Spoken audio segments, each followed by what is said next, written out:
দাঁড়া তোরা, আমি দেখছি। এই এই কে ওইখানে দাঁড়িয়ে?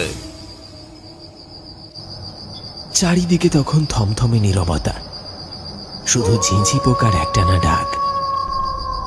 কেউ কোনো শব্দ করছে না। তারা হা করে তাকিয়ে আছে সেই অচেনা ছায়া মূর্তির দিকে।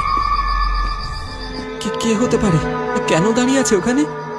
তাদের বুকের ভেতরটায় ধক ধক করছে, যেন কোনো অজানা অশরীরী শক্তি ঠিক ওখানেই লুকিয়ে আছে। ন্যাপা বলে উঠল, ওখরো, দেখে তো মনে হচ্ছে ওই ওই পাড়ার ভোম্বল। ও এত রাতে এইখানে কি করছে? আমারও তাই মনে হচ্ছে, কিন্তু ও বেটা ওইখানে দাঁড়িয়ে কি করছে? এইখানেই থাম তোরা, ওইদিকে এক পাও যাবি না। ব্যাপারটা ভালো করে বুঝতে দে আমায়। খুড়োর মনটা কেমন যেন কুঁকড়ে উঠল। মনে হলো অচেনা কোনো বিপদ যেন ঘাড়ের উপর নিঃশ্বাস ফেলছে।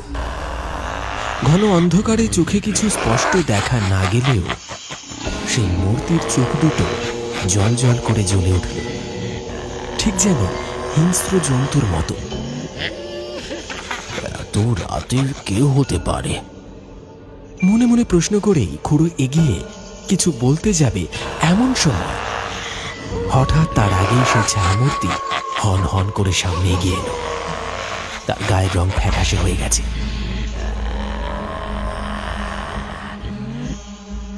ঠিক যেন হিংস্র জন্তুর মতো। এত রাতের কেউ হতে পারে?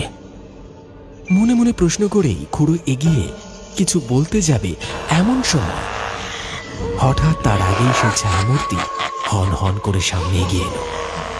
তার গায়ের রং ফ্যাকাশে হয়ে গেছে।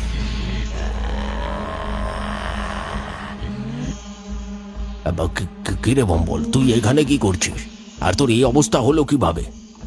ওখরো, পরে সব বলবো, আগে তুমি তাড়াতাড়ি আমার সাথে চলো। কেন রে, কি হয়েছে? বিপদ হয়েছে খুড়ো, তাড়াতাড়ি এসো আমার সাথে, তাড়াতাড়ি এসো।